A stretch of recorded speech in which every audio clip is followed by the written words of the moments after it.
Formado em Direito, vereador em seu 4º mandato e também radialista e batalha pelo empoderamento das mulheres. Edir Salles.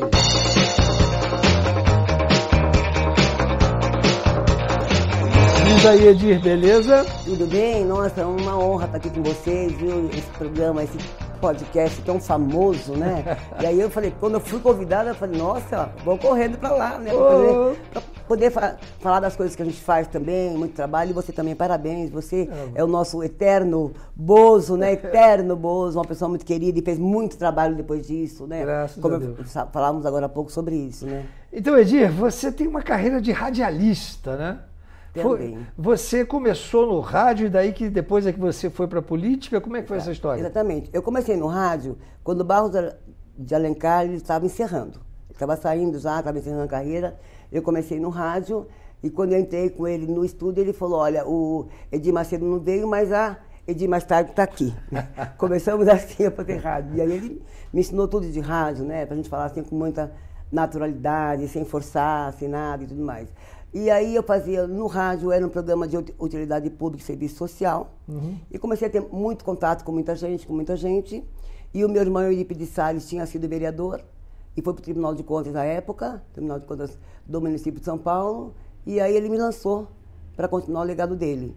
Mas o rádio me ajudou muito, e qual era o conteúdo do seu programa no rádio? Era utilidade pública e serviço social. Certo. A gente atendia a comunidade, a gente mandava a gente na rua. Eu ia para a rua de vez em quando também para fazer reportagens também.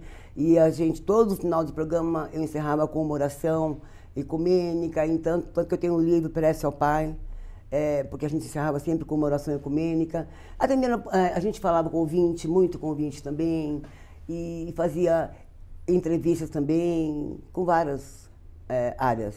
E a sua formação em Direito, você chegou a atuar como advogado ou foi a título de enriquecimento pessoal? A minha formação primeiro foi Educação Física e Pedagogia. Certo. Aí quando eu fui para a Assembleia Legislativa como deputada estadual em 99, aí eu me vi na obrigação de fazer Direito.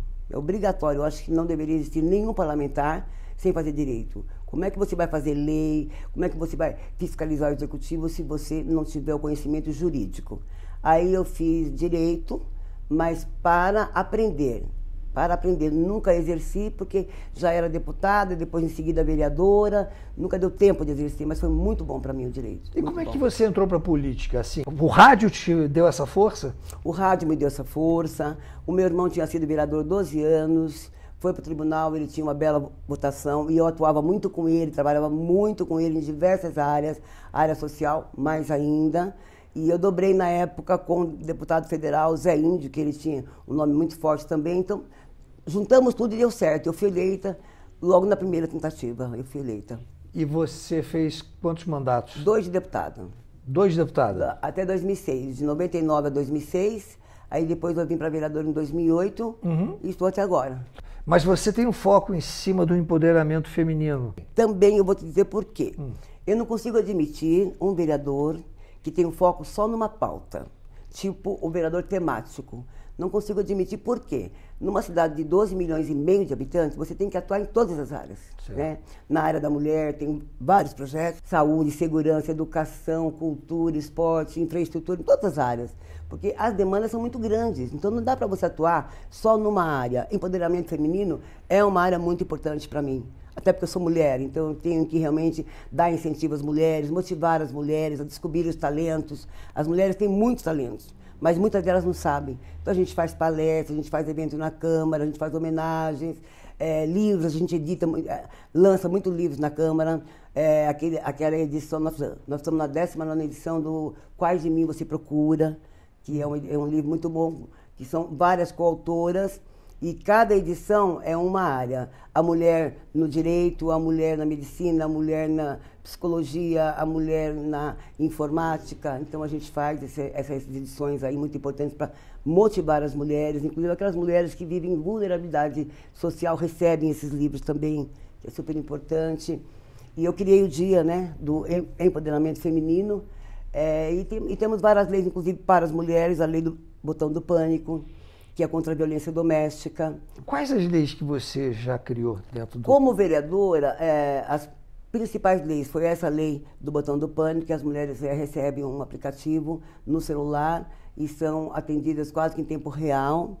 Em alguns casos, os agressores foram presos em flagrante. Ela recebe um aplicativo que só ela que tem conhecimento. Na iminência de ser agredida, ela aciona o aplicativo.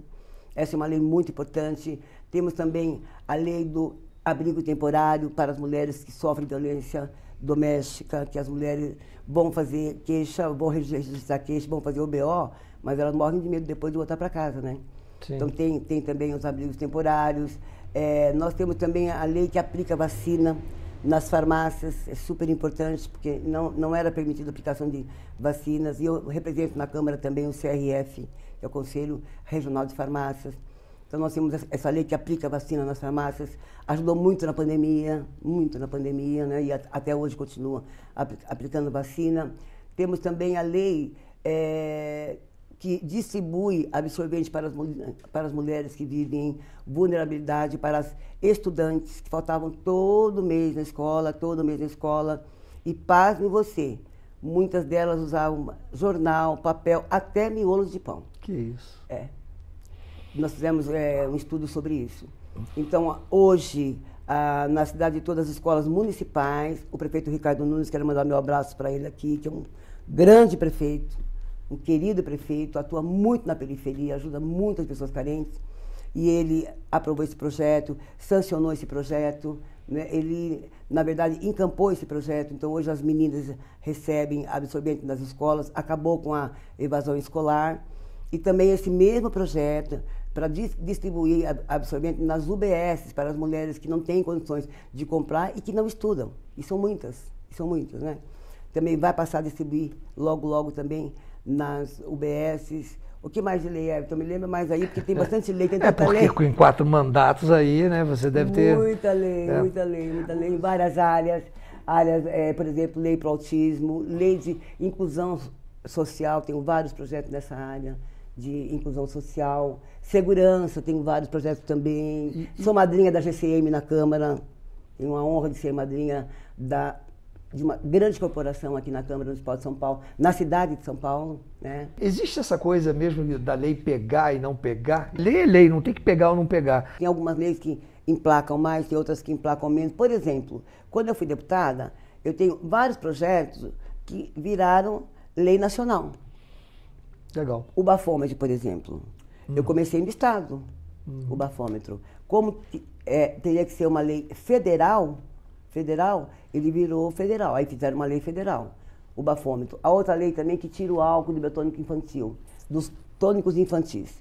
Pasme você, tinha tônicos infantis que iam de 9,5% a 12% de álcool.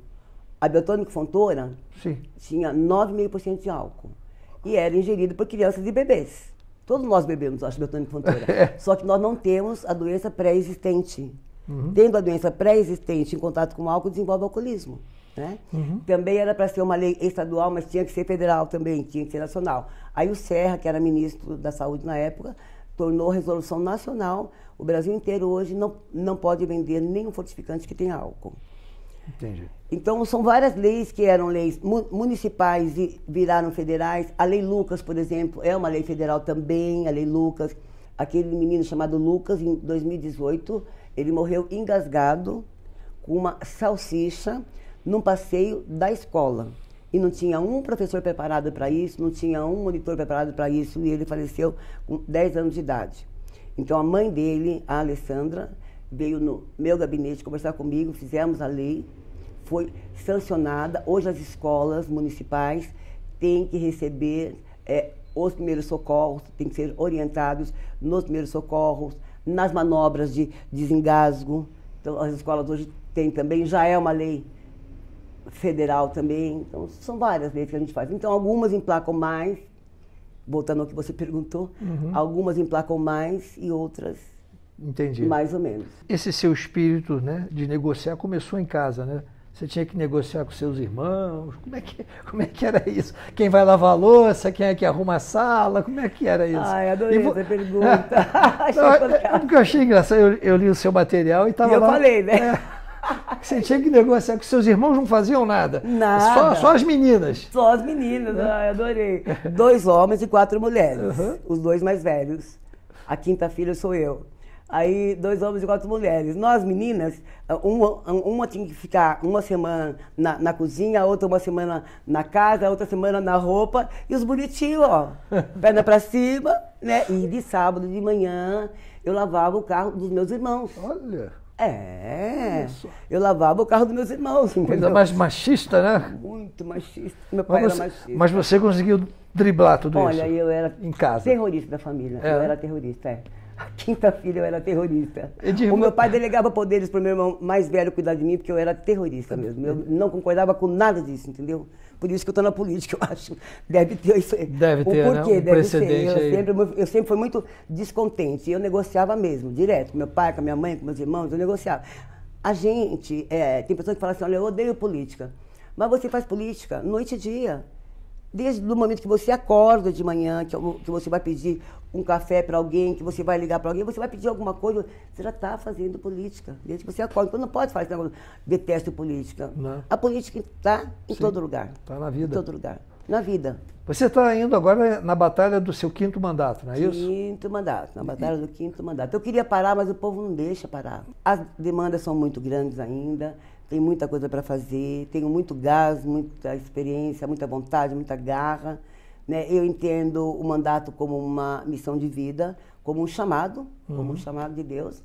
Então eu vou aí tentar ir para o 5º mandato e estamos aí na luta, ferrenha, aí trabalhando, lutando diariamente, né? Porque a gente não pode parar. Porque ninguém fica em 6 mandatos, se não tiver um trabalho contínuo. Você está indo para o 6º, então? Para o 6º. 2 de deputada. Ah, é verdade. E 4 de vereadora. Tá, eu estava só considerando aqui. Indo para o 6º. Né? Ninguém fica se não tiver um trabalho contínuo, né? Perfeito. É um trabalho fervoroso. Então, Edir Salles, se as pessoas quiserem conhecer a sua plataforma de trabalho, saber dos seus projetos, né, com detalhes, onde elas acham essas informações? Redes sociais, @vereadora Edir Salles. Entra nas redes sociais, Facebook, Instagram. Falem com a gente recebe muitas solicitações via e-mail, a gente atende via e-mail também, porque muita gente não tem tempo de ir até o escritório, até o gabinete, a gente atende também. Então, eu acho que o principal são as redes sociais, @vereadora Edir Salles, Instagram e Facebook. E também eu vou dar aqui, se você me permitir, o telefone do gabinete, tá? Anotem aí, como era no rádio, né? A gente repetia algumas vezes, né? Sim. 3396. É o prefixo 11? 11, tá. Isso. 11 3396 4309. É o telefone do nosso gabinete. Eu digo nosso porque é o gabinete de vocês, do povo, não é só meu, não. 3396 4309. Ok. E a dica para quem não sabe o que fazer com o voto?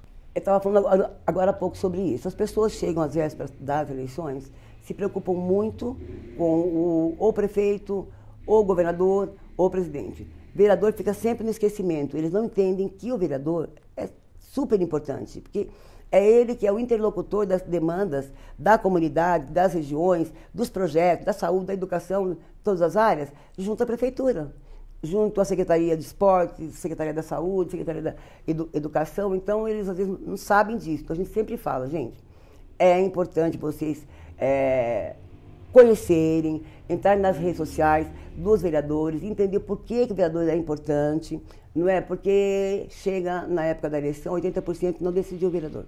Chega lá, vota em branco, vota nulo, vota legenda, pega o pezinho do chão, que ainda pegam, porque eu já vi, até a última eleição, pega o pezinho do chão e não sabe nem em quem votou. Você faz uma reunião no dia seguinte das eleições e pergunta assim, em qual vereador você votou? A maioria não lembra.